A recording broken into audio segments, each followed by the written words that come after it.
This right here is an honor to have this brother in the room, man. Just because I'm gonna use a term of Scarface album is deeply rooted. You know what I'm saying? This right here, close right here. This 252 right here. This the bucket right here. You heard? This Princeville right here. This Beasley Street right here. We got Derrick Worsley in the building with Glass Boys Radio this evening. Say what's up to the people. What's up, Raleigh Wood? What's good? Word, Man, yes, tell them people what's your Instagram, man, so they can look you up, because that's what our listeners do. They look you up. Hey, look, if you want to find your boy, look me up on Instagram at Life of D Worsley. Life of D Worsley on all social media platforms. I'm there. This dude right here, man, let me tell you something, man.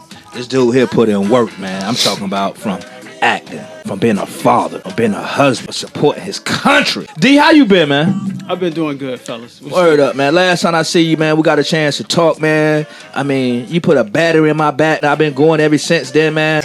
Hey, and that's what I always say too, man. If you out here doing special like what you all are doing now, man, we here for the people. We here for to serve the people, man. If you ain't got a higher calling there, what you doing? What keeps you motivated? Man, to be honest with you, what keeps me motivated, man, I look at my family, I look at my wife, and just wanting them to have the best possible, better than what I had. Right. Growing up, you know, even though what I went through growing up made me who I am today. Right. Just laying it out for them that they got a better opportunity. Yeah. D, what's up, man? What you got going on? What you working on right now, man? Because you stay working, man. You everywhere, man. So I'm glad you asked me that, man, because I do want to get out the point that I'm working on this project called Lucky Eddie. Lucky Eddie? Lucky Eddie. It inspired me, man. My mother-in-law sent me this book, and she told me to read it. Right. And so I read the book, and then she introduced me to the author of the book.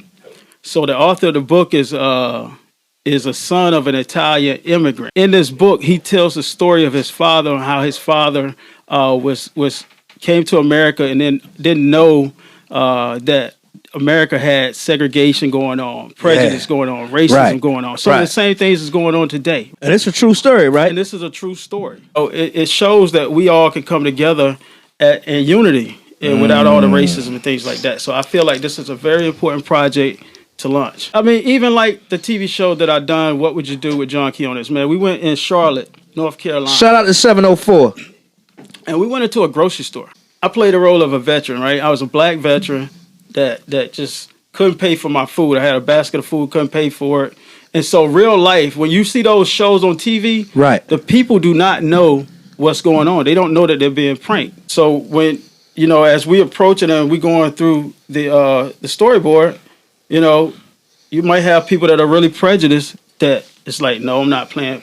Actually, I had one guy, but he gave me like the last dollar in his pocket. He was an old white man, probably about 79 years old. Wow. And he was shaking so bad when the cameras came out on him because he really did go through racism. He experienced on that end of racism with racist parents. And so he said, hey, you know, he was shaking. John Keonis asked him, like, why are you shaking so hard? He said, because I really do know what this guy's going through. He didn't. The cameras was out. He still was in story mode. You know, he didn't understand that it was just a prank. He was shaking, saying that, you know, racism still exists today and that, you know, we need to cut it out, you know. So cut out the racism. It's whack. I grew up on 306, man. 306 Beasley Street, man. And then when you grow up, and I took my kids through Beasley Street and I stopped at that house, man. I said, look, this is where I grew up at. You wouldn't believe how many, you know, the tightness of our family, man. We all slept on the floor. Right. You know, everybody took care of each other in the neighborhood. Right. Before you get out here real quick, man, get the kids some advice real quick, man. Hey, look, all kids out there, if you just remember, if you got a dream, first of all, dream big. Work hard in school, get your education. Set goals for yourself. Don't quit, man. Don't quit. Never take second place. You always want first place. Right? Never settle for less, man. Just grind hard, work hard. Listen to Glass Boys Radio 93.5, man. I appreciate the love.